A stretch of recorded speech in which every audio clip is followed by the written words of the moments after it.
दोस्तों नमस्कार, स्टडी टूअर चैनल में आपका स्वागत है। घटना सार करंट अर्धवार्ष की सीरीज चल रही है। इसमें आज पार्ट 5 है। पिछली 4 क्लासेस का लिंक आपको डिस्क्रिप्शन बॉक्स में मिल जाएगा।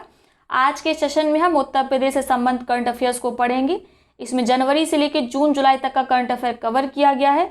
तो चलिए आज के सेशन को शुरू करते हैं।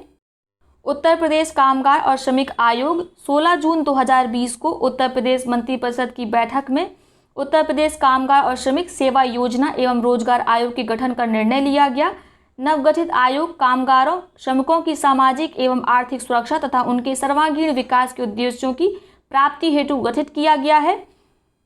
मुख्यमंत्री अथवा उनके द्वारा मनोनीत कैबिनेट मंत्री आयोग का अध्यक्ष होगा तथा श्रम योजना मंत्री इसके संयोजक होंगे। साथ ही औद्योगिक विकास मंत्री, सूक्ष्म लघु एवं मध्यम उद्यम तथा निर्यात प्रोत्साहन मंत्री इसके 2 उपाध्यक्ष होंगे। याद रखिएगा। अगली अपडेट देखते हैं। काशी में देश का पहला कौशल विकास विश्वविद्यालय। सरकार ने बनारस में उत्तर प्रदेश के पहले कौशल विश्वविद्यालय को खोलने का निर्णय जुलाई 2020 में लिया। यह पूर्वांचल के युवाओं के लिए एक वरदान सिद्ध होगा। विश्वविद्यालय में कौशल मिशन के तहत तकनीकी व व्यावसायिक शिक्षा देने के साथ ही शोध भी होंगे। इसके अलावा निजी कंपनियों की मदद से बाजार में मांग के अनुरूप अनुबंध पर पाठ्यक्रम भी संचालित होंगे। अगली अपडेट देखते हैं। आत्मनिर्भर उत्तर प्रदेश रोजगार अभियान।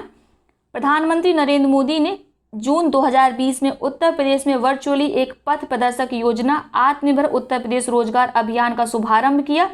इस योजना का उद्देश्य हाल के दिनों में अन्य राज्यों से लौटे राज्य के प्रवासी श्रमिकों के लिए रोजगार के अवसर उपलब्ध कराना है। यह योजना उत्तर प्रदेश के 31 जिलों में शुरू की गई है, जिसमें लगभग 25,000 से अधिक प्रवासी कामगार रोजगार प्राप्त कर सकेंगे।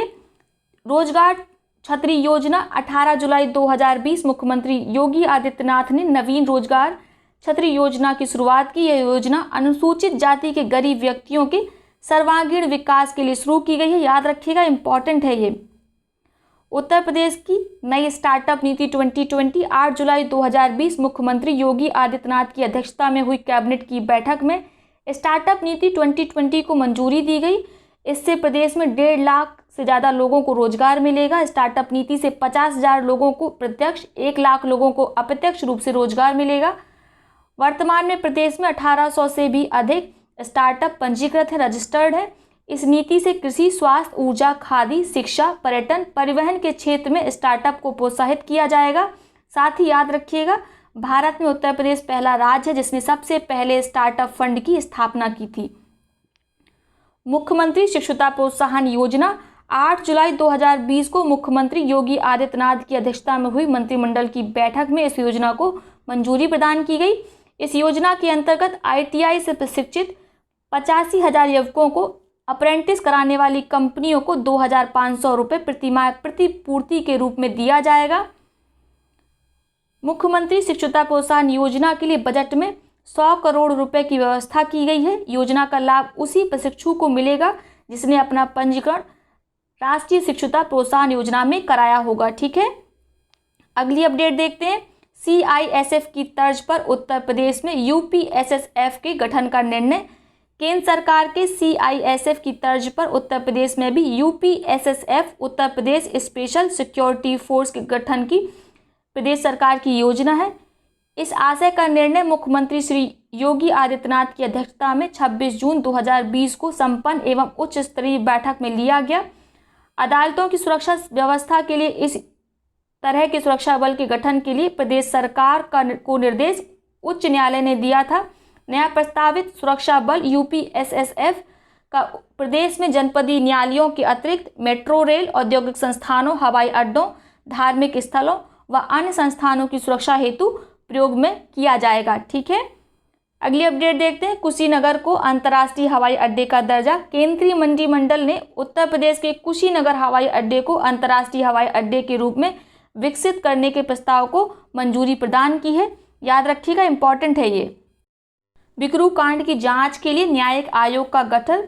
कानपुर के बिकरू कांड की जांच के लिए हाईकोर्ट के अवकाश प्राप्त न्यायाधीश SK अग्रवाल की अध्यक्षता में एकल सदस्यीय आयोग का गठन उत्तर प्रदेश सरकार ने 12 जुलाई 2020 को किया।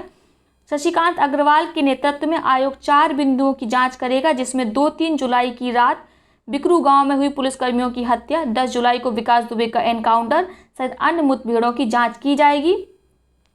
इसके साथ ही याद रखिएगा, बिकरू कांड की जांच के लिए सुप्रीम कोर्ट ने भी 22 जुलाई 2020 को 3 सदस्यीय जांच आयोग के गठन का निर्देश दिया। इस आयोग की अध्यक्षता उच्चतम न्यायालय के पूर्व न्यायाधीश BS चौहान करेंगे तथा इसके सदस्यों में जस्टिस शशिकांत अग्रवाल एवं यूपी के सेवानिवृत्त DGP KL गुप्ता शामिल हैं। ठीक है, तो याद रखिएगा, इंपॉर्टेंट है। आयोग का गठन उत्तर प्रदेश सरकार ने किया और दूसरे आयोग का गठन सुप्रीम कोर्ट ने किया है। आगे देख लेते हैं उत्तर प्रदेश बजट। मुख्यमंत्री योगी आदित्यनाथ के नेतृत्व वाली उत्तर प्रदेश की भाजपा सरकार ने 19 फरवरी 2020 को वित्तीय वर्ष 2020-21 का अपना चौथा बजट विधानसभा में प्रस्तुत किया। राज्य का अब तक का सबसे बड़ा बजट 5,12,860.72 करोड़ रुपए। तो इस अमाउंट को याद रखिएगा, 2-3 बार इसको रीड कर लिए तो याद हो जाएगा। राज्य के वित्त मंत्री सुरेश खन्ना द्वारा पेश किया गया है। यह बजट वर्ष 2019-20 के बजट से 33,159 करोड़ रुपए यानी 6.46% अधिक का है। ठीक है, नई योजनाओं के लिए 10,967 करोड़ रुपए आवंटित किए गए हैं, तो इस अमाउंट को भी याद रखिएगा। साथ में पिछले वर्ष से इस बार का बजट कितना परसेंट अधिक है, इस परसेंटेज को भी याद रखिएगा, 6.46%। ठीक है, बजट में अनुमानित वित्तीय घाटा 53,195.46 करोड़ रुपए आंका गया है, जो GDP का 2.97% है। बजट में कर्ज GDP का 28.8% अनुमानित है। बजट के महत्वपूर्ण प्रावधान पढ़ लेते हैं। युवाओं को स्वरोजगार और रोजगार से जोड़ने के लिए मुख्यमंत्री शिक्षुता प्रोत्साहन योजना और युवा उद्यमिता विकास अभियान युवा शुरू करने का बजट में प्रस्ताव किया गया है। मुख्यमंत्री शिक्षुता प्रोत्साहन योजना का उद्देश्य युवाओं को उद्योगों और सूक्ष्म लघु एवं मध्यम दर्जे की औद्योगिक इकाइयों में ऑन जॉब ट्रेनिंग की सुविधा देते हुए उन्हें निश्चित अवधि के रोजगार से जोड़ना है। युवाओं को ट्रेनिंग के दौरान 2,500 रुपये मासिक प्रशिक्षण भत्ता भी दिया जाएगा। इसमें 1,500 रुपये केंद्र और 1,000 रुपये राज्य सरकार की ओर से दिया जाएगा। योजना के लिए 100 करोड़ रुपए का आवंटन किया गया है, इसके बारे में अभी हमने पढ़ा है। युवा उद्यमिता विकास अभियान, इसको शॉर्ट में युवा ही लिखा जाएगा इंग्लिश में। ठीक है, तो अगर युवा करके आए तो याद रखिएगा, यही योजना है के अंतर्गत प्रदेश के प्रत्येक जिलों में युवा हब बनाने के लिए बजट 50 करोड़ का आवंटन हुआ है। युवा हब इच्छुक नौजवानों को परियोजना परिकल्पना से लेकर 1 वर्ष तक परियोजनाओं को वित्तीय मदद के साथ संचालन में मदद करेगा। युवाओं के लिए संचालित विभिन्न स्वरोजगार योजनाएं युवा हब के जरिए समेकित रूप से इंटीग्रेटेड रूप से क्रियान्वित की जाएंगी।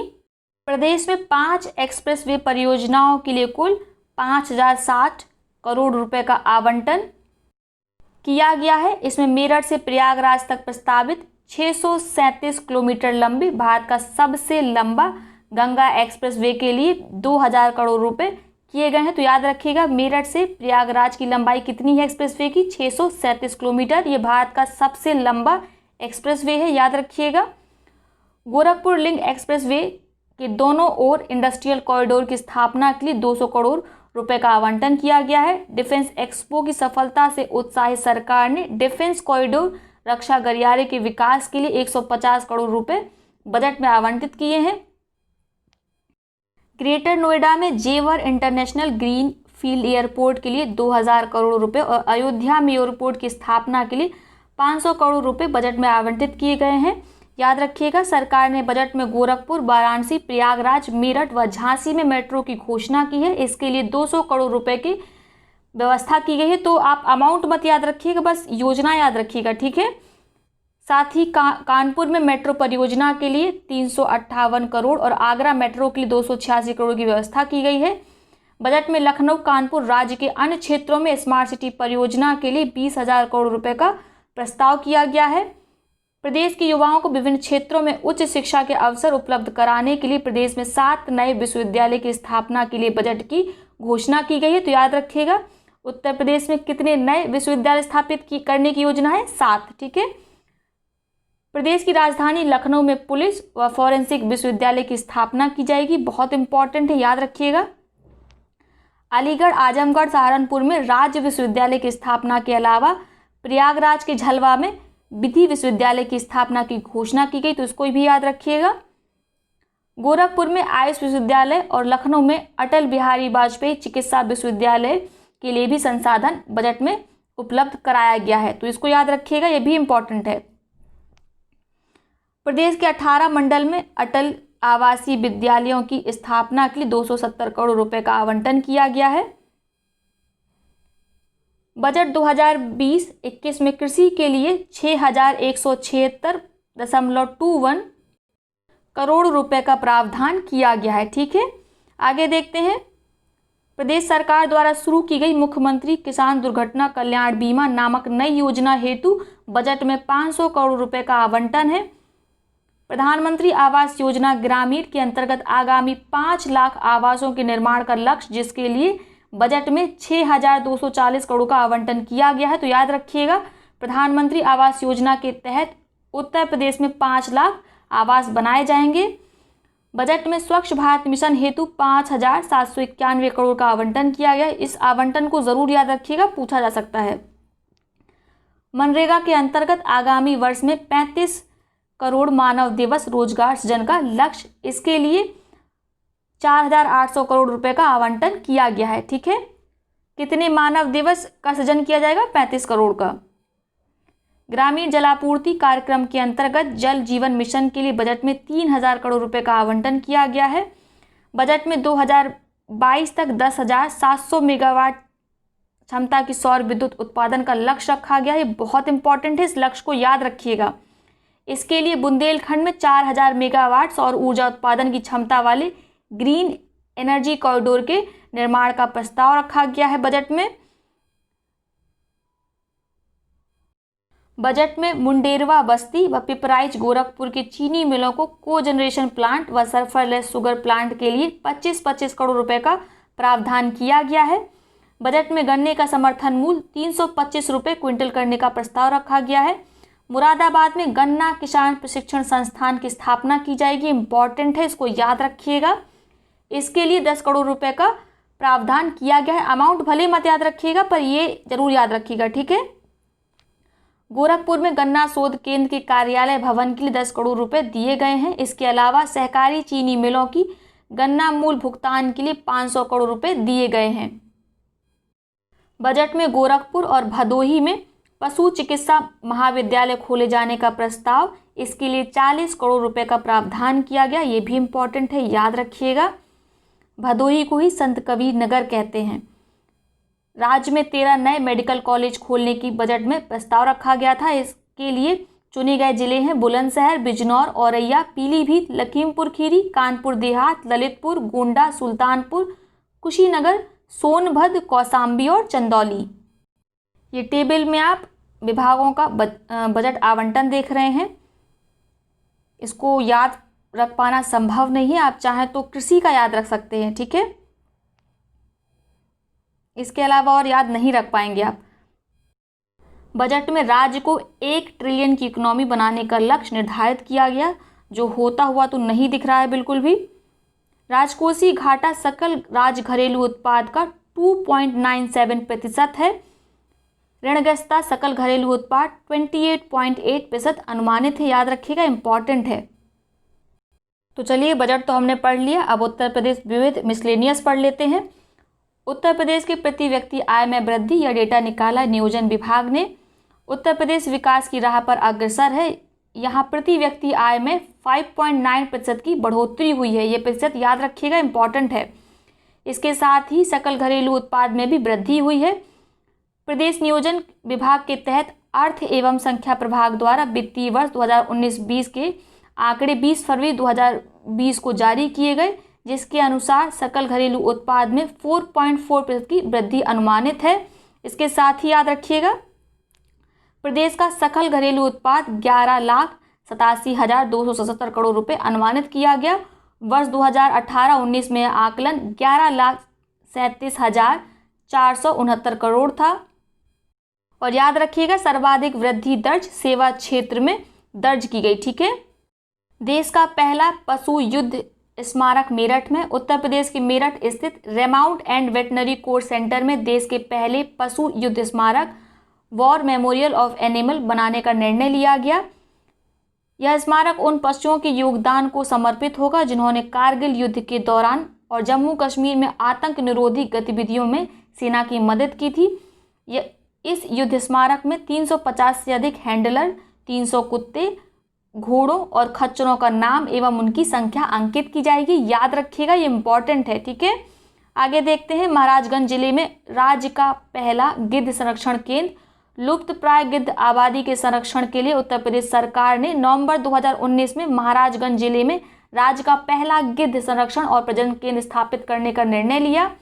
जटायु संरक्षण और प्रजनन केंद्र गोरखपुर वन प्रभाग के अंतर्गत फारेंद्र तहसील के भरी बैसी गांव में स्थापित किया जाएगा। यह गिद्ध संरक्षण केंद्र हरियाणा के पिंजौर में जटायु संरक्षण प्रजनन केंद्र की तर्ज पर स्थापित किया जाएगा, जो देश में पहला गिद्ध संरक्षण केंद्र होगा।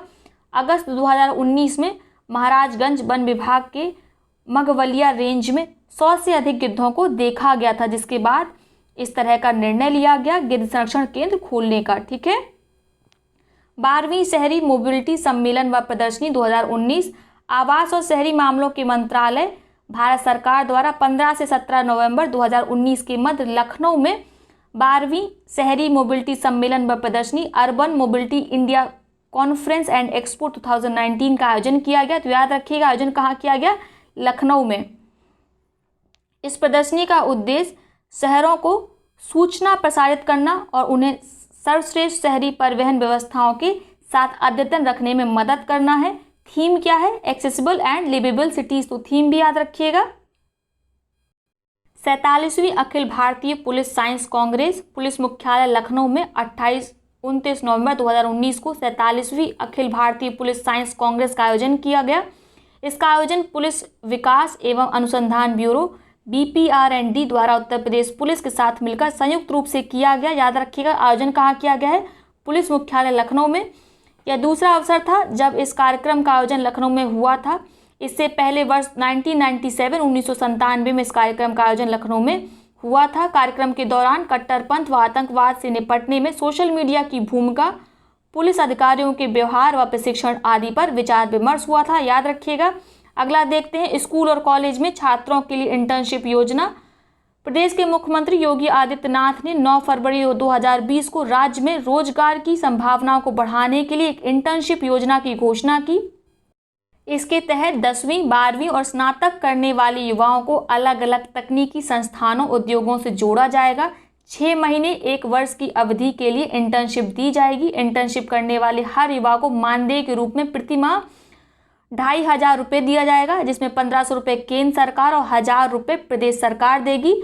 इंटर्नशिप पूरी होने के बाद युवाओं के प्लेसमेंट की व्यवस्था भी सरकार करेगी। इसके लिए HR सेल का गठन किया जाएगा। तो याद रखिएगा, यह मुख्यमंत्री शिक्षुता प्रोत्साहन योजना से अलग है। मुख्यमंत्री शिक्षुता प्रोत्साहन योजना किन के लिए थी? ITI स्टूडेंट्स के लिए, ठीक है।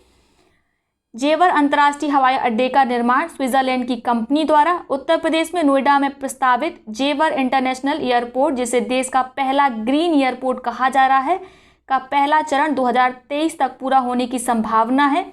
PPP पब्लिक प्राइवेट पार्टनरशिप आधारित इस एयरपोर्ट का निर्माण स्विट्जरलैंड की ज्यूरिख एयरपोर्ट इंटरनेशनल NGAG द्वारा किया जाएगा।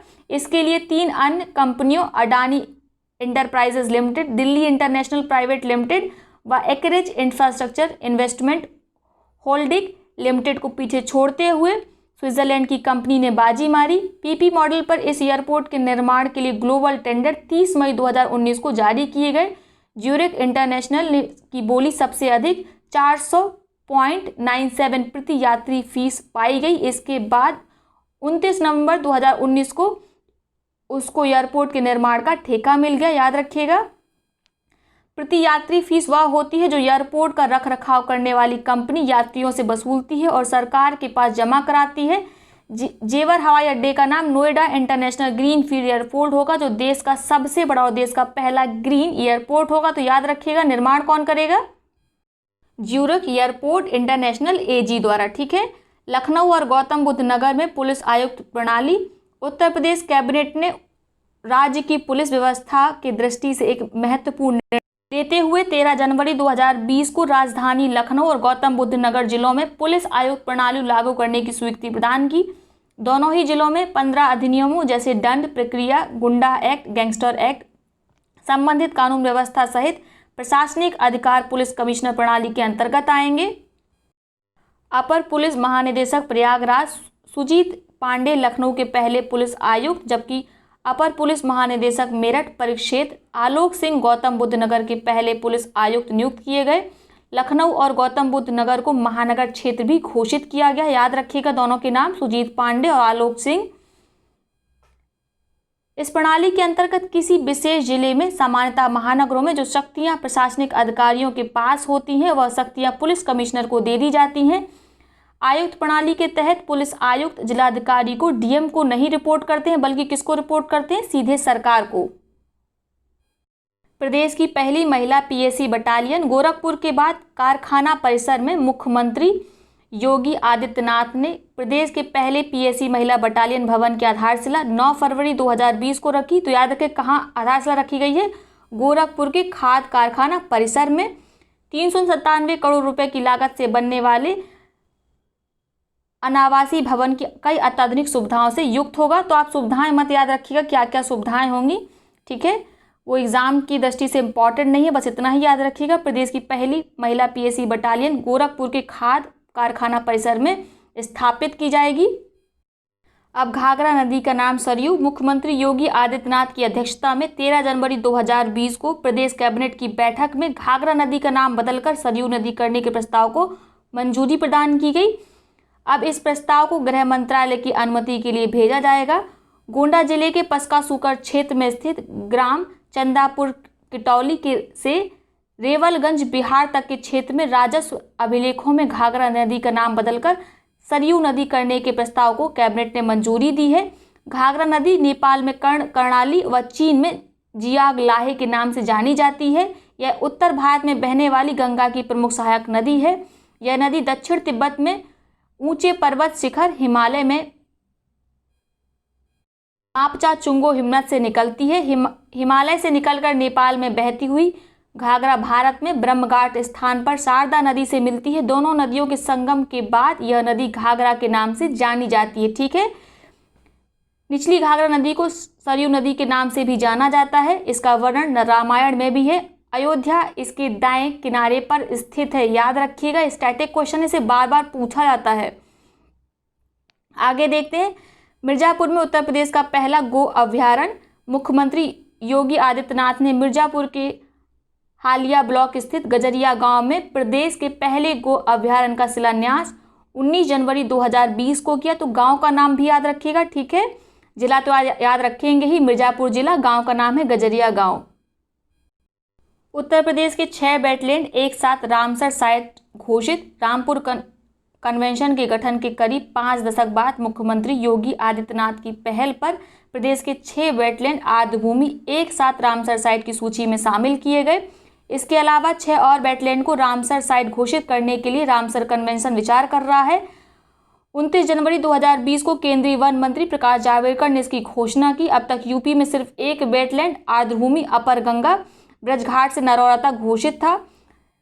संयुक्त राष्ट्र संघ की agency Ramsar convention on wetland सचिवालय ने उन्नाव के नवाबगंज पक्षी विहार, गोंडा के पार्वती अर्गा बर्ड सेंचुरी, मैनपुरी के समन पक्षी विहार, रायबरेली के समसपुर पक्षी विहार, हरदोई के सांडी पक्षी विहार, इटावा के सरसई नावर झील को वेटलैंड के रूप में मंजूरी प्रदान करते हुए गुजरात के गांधीनगर में प्रवासी प्रजातियों के सम्मेलन में रामसर कन्वेंशन महासचिव ने 19 फरवरी 2020 को रामसर साइट का दर्जा प्रदान करने से संबंधित प्रमाण पत्र प्रदान किया। यहाँ पर रामपुर कन्वेंशन लिखा है, रामपुर नहीं होगा, रामसर कन्वेंशन होगा, ठीक है। याद रखिएगा, प्रवासी प्रजातियों के सम्मेलन COP13 का आयोजन गुजरात के गांधीनगर में किया गया था। इसकी थीम क्या थी? Migratory species connect the planet and welcome them home. इस उपग्रह को जोड़ने वाले प्रवासी प्रजातियों का स्वागत है, ठीक है, याद रखिएगा, इंपॉर्टेंट है ये। उत्तर प्रदेश के 6 पक्षी विहारों के अलावा पंजाब के 3 पक्षी विहारों Keshopur Miani, community reserve Nangal wildlife sanctuary, Beas conservation reserve व महाराष्ट्र के एक पक्षी विहार नंदुर पद्महेश्वर नासिक को भी रामसर साइट का दर्जा प्रदान किया गया। वर्तमान में भारत की कुल कितनी रामसर साइट हो गई हैं? 37। याद रखिएगा। ये आर्द्र भूमि वेटलैंड की परिभाषा दी गई है। आर्द्र भूमि ऐसा भूभाग होता है जहाँ के पारिस्थितिकी तंत्र का बड़ा हिस्सा स्थायी रूप से या प्रतिवर्ष किसी मौसम में जल से संतृप्त सैचुरेटेड हो, उसमें डूबा रहता हो। ऐसे क्षेत्रों में जलीय पौधों का बाहुल्य रहता है और यही आर्द्र भूमि को परिभाषित करता है। मुख्यमंत्री कन्या सुमंगला योजना। मुख्यमंत्री योगी आदित्यनाथ ने 25 अक्टूबर 2019 को प्रदेश भर में मुख्यमंत्री कन्या सुमंगला योजना की शुरुआत की। इसके तहत हर गरीब बेटी को जन्म से स्नातक पढ़ाई करने पर अलग अलग चरणों में कुल 15,000 रुपये मिलेंगे। याद रखिएगा, ठीक है।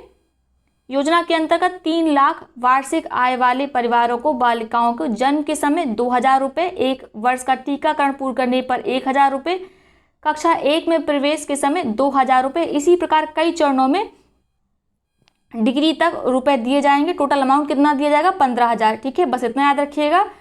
और इस अमाउंट को भी याद रखिएगा, 3 लाख रुपए वार्षिक आय वाले परिवारों को यह सुविधा प्रदान की जाएगी। परिवारों में अधिकतम 2 बेटियों को ही लाभ मिलेगा। योजना का लाभ लेने के लिए पंजीकरण प्रमाण पत्र जरूरी है। यह मदर एवं चाइल्ड ट्रैकिंग सिस्टम में पंजीकरण का या फिर ANM और आशा बहू द्वारा दिया जाने वाला प्रमाण पत्र भी हो सकता है। ठीक है, याद रखिएगा। उत्तर प्रदेश सरकार ने इस योजना के लिए 12 अरब रुपए का बजट रखा है। बाल प्रगति सूचकांक 2019 17 अक्टूबर 2019 को इंस्टीट्यूट फॉर कॉम्पिटिटिवनेस द्वारा उत्तर प्रदेश के कुल 71 जिलों की बाल प्रगति सूचकांक 2019 जारी किया गया। सूचकांक में जहां गौतम बुद्ध नगर को शीर्ष स्थान उच्च बाल प्रगति, वहीं बलरामपुर को निम्नतम स्थान मिला है। प्रदेश के 71 जिले 4 श्रेणियों में बांटे हैं, जो इस प्रकार हैं: उच्च बाल प्रगति, उच्च मध्यम बाल प्रगति, निम्न मध्यम बाल प्रगति और निम्न बाल प्रगति। ठीक है, उच्च मध्य बाल प्रगति वाले जिलों में शीर्ष स्थान मिला है मथुरा को।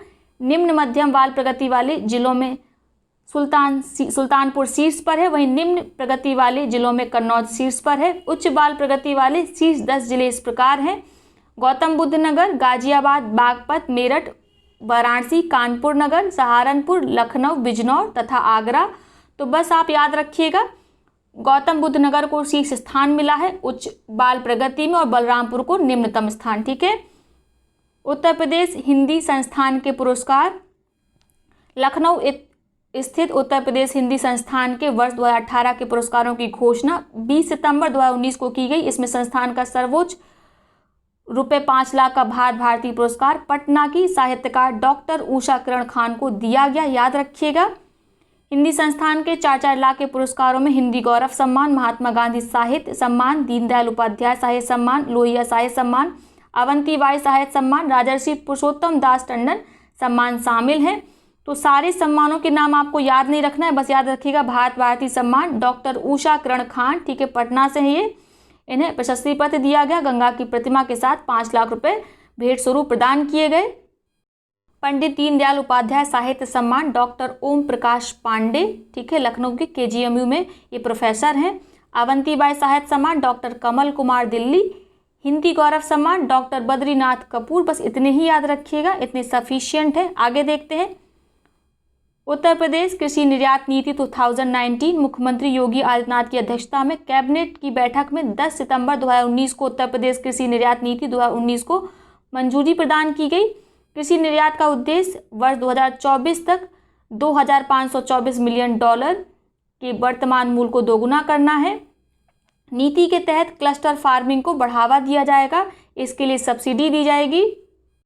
क्लस्टर फार्मिंग में कई किसान मिलकर एक साथ कृषि करते हैं, ठीक है, जिससे जो ज़मीन का टुकड़ा होता है वो बड़ा हो जाता है, उसमें वो बागानी कृषि भी कर सकते हैं और ज़्यादा लाभ कमा सकते हैं। 5 वर्षों की अवधि के दौरान 50-100 हेक्टेयर तक के फार्म क्लस्टर से हुए उत्पादन का कम से कम 30% निर्यात करने पर 10 लाख रुपए तक की सब्सिडी दी जाएगी, जिसमें से 40% सब्सिडी पहले वर्ष में दी जाएगी। खाद्य प्रसंस्करण इकाइयों से होने वाले उत्पादन का 40% तक निर्यात किया जाता है, तो अधिकतम 25 लाख रुपए तक सब्सिडी दी जाएगी। याद रखिएगा। आगे उत्तर प्रदेश से महत्वपूर्ण तथ्य, इसमें वन लाइनर टाइप का करंट अफेयर है, देख लेते हैं, इंपॉर्टेंट है, ठीक है। 29 जुलाई 2020 को हुई उत्तर प्रदेश कैबिनेट की बैठक में कहां पर राष्ट्रीय विधि विश्वविद्यालय के गठन की मंजूरी दी गई? हमने अभी पढ़ा, कहां? प्रयागराज में। कोविड-19 के समय किस योजना के अंतर्गत श्रमिकों को सर्वाधिक रोजगार देने वाला उत्तर प्रदेश बना? मनरेगा के तहत। 24 जून 2020 को केंद्रीय मंत्रिमंडल की हुई बैठक में उत्तर प्रदेश के किस एयरपोर्ट को इंटरनेशनल एयरपोर्ट का दर्जा प्रदान किया गया? कुशीनगर एयरपोर्ट को, याद रखिएगा। कुशीनगर उत्तर पूर्वी उत्तर प्रदेश के गोरखपुर से लगभग 50 किलोमीटर पूर्व में स्थित बौद्ध तीर्थ स्थल है। अन्य राज्यों से लौटे राज्य के प्रवासी श्रमिकों को रोजगार उपलब्ध कराने हेतु प्रधानमंत्री नरेंद्र मोदी ने उत्तर प्रदेश के किस अभियान की शुरुआत वर्चुअली 20 जून 2020 को की? उत्तर प्रदेश आत्मनिर्भर रोजगार अभियान, अभी हमने पढ़ा है। उत्तर प्रदेश के पहले खेल विश्वविद्यालय की स्थापना पूर्व में घोषित लखनऊ की जगह किस स्थान पर करने का निर्णय लिया गया है? मेरठ में। ये बहुत इंपॉर्टेंट है, ठीक है, याद रखिएगा। पहले निर्माण कहाँ होने वाला था? लखनऊ में, लेकिन अब इसको शिफ्ट कर दिया गया है मेरठ में, ठीक है।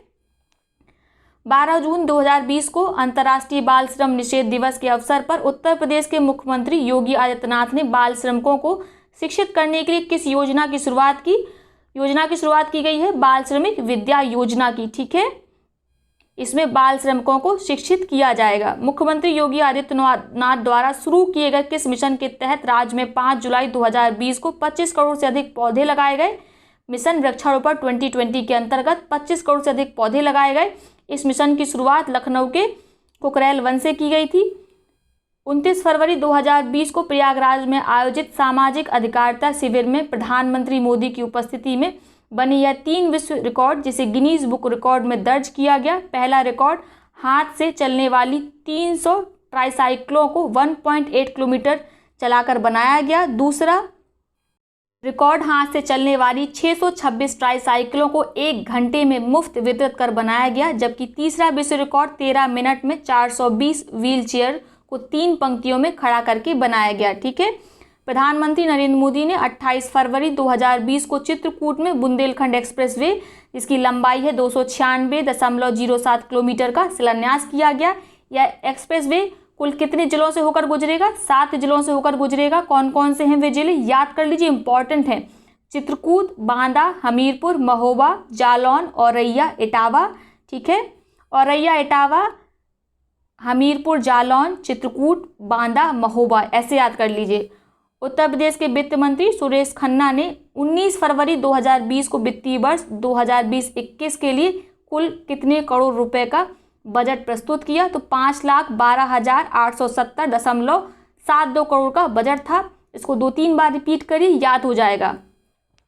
ऐसे नहीं याद आ रहा तो ऐसे याद कर लीजिए, 5,12,8,7,8,60,72, ठीक है। राज्य नियोजन विभाग के अंतर्गत अर्थ एवं संख्या प्रभाग द्वारा 20 फरवरी 2020 को प्रस्तुत रिपोर्ट में उत्तर प्रदेश में वित्तीय वर्ष 2019-20 में प्रति व्यक्ति आय में कितने प्रतिशत की वृद्धि का अनुमान लगाया गया है? तो 5.9% वृद्धि का अनुमान लगाया गया है। 17 फरवरी 2020 को उत्तर प्रदेश में कहां पर प्रगतिशील कृषक सम्मेलन का आयोजन किया गया? तो इसका आयोजन किया गया लखनऊ में, ठीक है। प्रदेश का पहला रात्रि बाजार कहां पर 2 जून 2020 से कार्य करना प्रारंभ कर देगा? यानी कर चुका है ये, सितंबर में हम इसको पढ़ रहे हैं। तो प्रयागराज इलाहाबाद में। प्रधानमंत्री नरेंद्र मोदी ने 16 फरवरी 2020 को उत्तर प्रदेश में कहां पर देश की सबसे ऊंची 63 फीट दीनदयाल उपाध्याय की प्रतिमा का अनावरण किया? तो याद रखिएगा, पड़ाव, चंदौली में, ठीक है। लंबाई याद रखिएगा 63 फीट की है। किनकी मूर्ति है, किनकी प्रतिमा है? दीनदयाल उपाध्याय की। उत्तर प्रदेश राज्य बजट 2020-21 में युवाओं के लिए किन 2 नई परियोजनाओं की घोषणा की गई? अभी हमने इन योजनाओं को विस्तार से पढ़ा। युवा उद्यमिता विकास अभियान, दूसरा मुख्यमंत्री शिक्षुता प्रोत्साहन योजना। उत्तर प्रदेश बजट 2020-21 में कहां पर पुलिस व फॉरेंसिक विश्वविद्यालय की स्थापना का प्रस्ताव है? लखनऊ में पुलिस व फॉरेंसिक विश्वविद्यालय की स्थापना की जाएगी। उत्तर प्रदेश अर्थ एवं नियोजन विभाग की फरवरी 2020 में प्रस्तुत एक रिपोर्ट के अनुसार वित्तीय वर्ष 2019-20 में सकल घरेलू उत्पाद के कितने प्रतिशत रहने का अनुमान है? 4.4% रहेगा सकल घरेलू उत्पाद, ठीक है। वर्ष 2020 के लिए उत्तर प्रदेश के किन हस्तियों को पद्म पुरस्कार सम्मानित किया गया? तो याद कर लीजिए, पद्म विभूषण छन्नूलाल मिश्र किस से संबंधित है? कला से। पद्मश्री डॉक्टर पद्मावती बंदोपाध्याय चिकित्सा संबंधित है। संजीव बागचंदानी व्यापार और उद्योग। डॉक्टर नरेंद्र नाथ खन्ना चिकित्सा से। योगेश प्रवीण साहित्य और शिक्षा से। जीतू राय खेल से। मोहम्मद शरीफ समाज सेवा से। दया प्रकाश सिन्हा कला से। हरीश चंद्र वर्मा विज्ञान से। इनके नाम याद रखिएगा। अक्टूबर 2019 को उत्तर प्रदेश के मुख्यमंत्री योगी आदित्यनाथ ने बालिकाओं को सशक्त बनाने के लिए किस योजना की शुरुआत की? कन्या सुमंगला योजना की। ठीक है, इसमें चरणबद्ध तरीके से 15,000 रुपये गरीब परिवार की बच्चियों को दिए जाएंगे। ठीक है, उन परिवारों को जिनकी आय वार्षिक आय 3 लाख रुपए है, ठीक है, या उससे कम है। उत्तर प्रदेश के मुख्यमंत्री योगी आदित्यनाथ ने हाल ही में पुनर्वास तक ट्रिपल तलाक के पीड़ितों के लिए कितने रुपए की वार्षिक सहयोग राशि देने की घोषणा की? तो सहयोग राशि दी जाएगी 6,000 रुपये की। तब तक पुनर्वास नहीं होता है जो ट्रिपल तलाक के पीड़ित हैं उनका। ठीक है, उत्तर प्रदेश स्थित वह रेलवे स्टेशन जहां नवंबर 2019 के पहले सप्ताह में योलो हेल्थ ATM शुरू किया गया, याद रखिएगा, लखनऊ में। इंपॉर्टेंट है ये। सितंबर 2019 में मुख्यमंत्री योगी आदित्यनाथ केंद्रीय पेट्रोलियम प्राकृतिक गैस मंत्री धर्मेंद्र प्रधान द्वारा उत्तर प्रदेश के किस शहर में बायोफ्यूल प्लांट तथा गैस बॉटलिंग प्लांट का उद्घाटन किया गया? गोरखपुर में। इसको भी याद रखिएगा। 11 सितंबर 2019 को प्रधानमंत्री नरेंद्र मोदी द्वारा राष्ट्रीय पशु रोग नियंत्रण कार्यक्रम का शुभारंभ कहाँ किया गया? मथुरा में किया गया इसका शुभारंभ। 9 मार्च 2019 को प्रधानमंत्री नरेंद्र मोदी ने कहाँ पर पंडित दीनदयाल उपाध्याय पुरातत्व संस्थान का उद्घाटन किया? ग्रेटर नोएडा में। और अभी हाल में हमने पढ़ा है पंडित दीनदयाल उपाध्याय की 63 फीट प्रतिमा का अनावरण किया गया है पड़ाव चंदौली में। ठीक है, उत्तर प्रदेश मंत्रिमंडल की बैठक में 6 अगस्त 2019 को रिहन जलाशय पर कितनी क्षमता के फ्लोटिंग सौर ऊर्जा संयंत्र की स्थापना हेतु मंजूरी दी गई? तो क्षमता होगी 150 मेगावाट। ठीक है, कहाँ पर फ्लोटिंग सौर ऊर्जा संयंत्र स्थापित किया जाएगा? रिहन जलाशय पर। यह फ्लोटिंग सौर ऊर्जा संयंत्र देश में अपनी तरह का स्थापित किया गया पहला संयंत्र है। उत्तर प्रदेश सरकार ने एक्यूट एन्सेफेलाइटिस सिंड्रोम जापानी एन्सेफेलाइटिस रोग के प्रति जागरूकता फैलाने के लिए 1 से 31 जुलाई 2019 तक किस अभियान का संचालन किया था? दस्तक अभियान का संचालन किया गया था, याद रखिएगा इसको। 13 जून 2019 को उत्तर प्रदेश कैबिनेट की बैठक में कहाँ पर आशफाक उल्लाह प्रणाली उद्यान प्राणी उद्यान के नाम से नए उद्यान की स्थापना हेतु प्रस्ताव पास हुआ? तो गोरखपुर में खोला जाएगा आशफाक उल्लाह का प्राणी उद्यान, याद रखिएगा नाम। भारतीय प्रशासनिक सेवा के सेवानिवृत्त अधिकारी जिन्हें जुलाई 2019 में उत्तर प्रदेश लोक सेवा आयोग UPPSC का चेयरमैन नियुक्त किया गया, प्रभात कुमार को UPPSC का चेयरमैन नियुक्त किया गया। 26 जुलाई 2019 को प्रकाशित एक रिपोर्ट के अनुसार 31 जुलाई 2019 तक उत्तर प्रदेश किस केंद्रीय योजना के तहत 1.95 करोड़ लोगों को बीमा कवर प्रदान करने वाला देश का पहला राज्य बना? प्रधानमंत्री सुरक्षा बीमा योजना, याद रखिएगा, इंपॉर्टेंट है ये।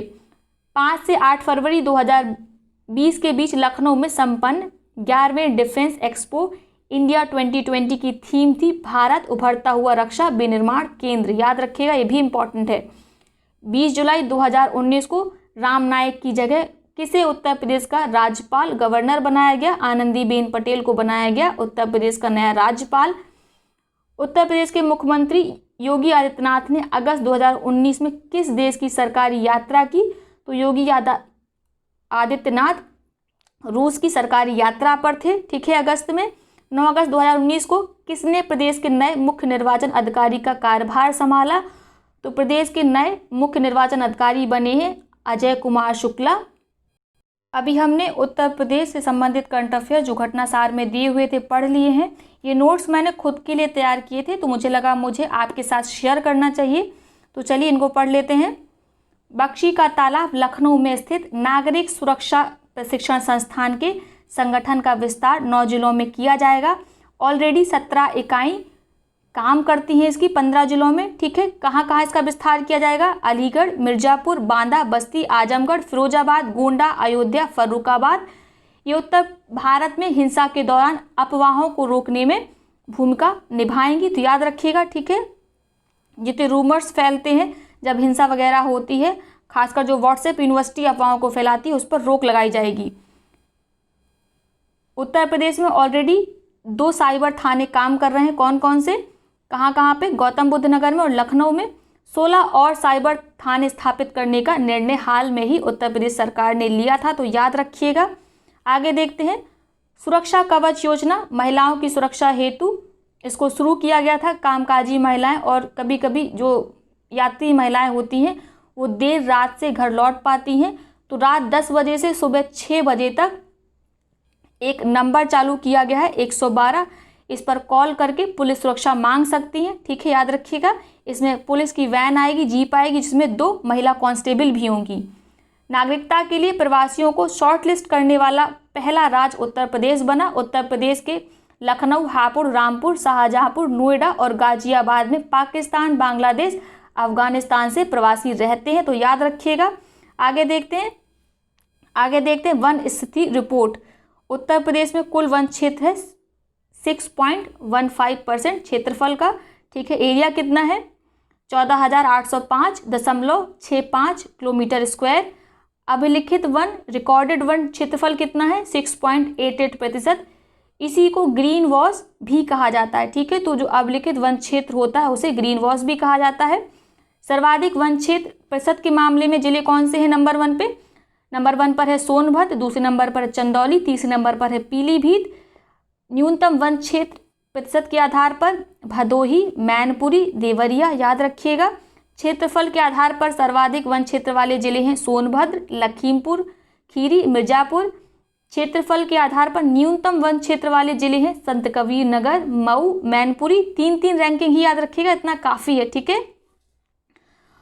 आगे देखते हैं, उत्तर प्रदेश वर्चुअल कोर्ट के माध्यम से सुनवाई करने वाला पहला राज्य बना, यानी वीडियो कॉन्फ्रेंसिंग के जरिए सुनवाई की गई, ठीक है। तो ऐसा करने वाला उत्तर प्रदेश पहला राज्य बना। भारतीय भाषा महोत्सव का आयोजन लखनऊ यूनिवर्सिटी लखनऊ में किया गया 22 से 24 फरवरी के बीच। पश्चिमी उत्तर प्रदेश में पहला स्पोर्ट्स कॉलेज तथा हवाई पट्टी का निर्माण उत्तर प्रदेश के मेरठ में 2021 तक किया जाएगा, याद रखिएगा। ट्रेन मैनेजमेंट सिस्टम अपग्रेडेशन के तहत अब चारबाग रेलवे स्टेशन लखनऊ में हरीश भिवानी की आवाज़ ट्रेन अनाउंसमेंट में सुनाई देगी। हरीश भिवानी को आप जानते होंगे, आपने महाभारत देखी ही होगी।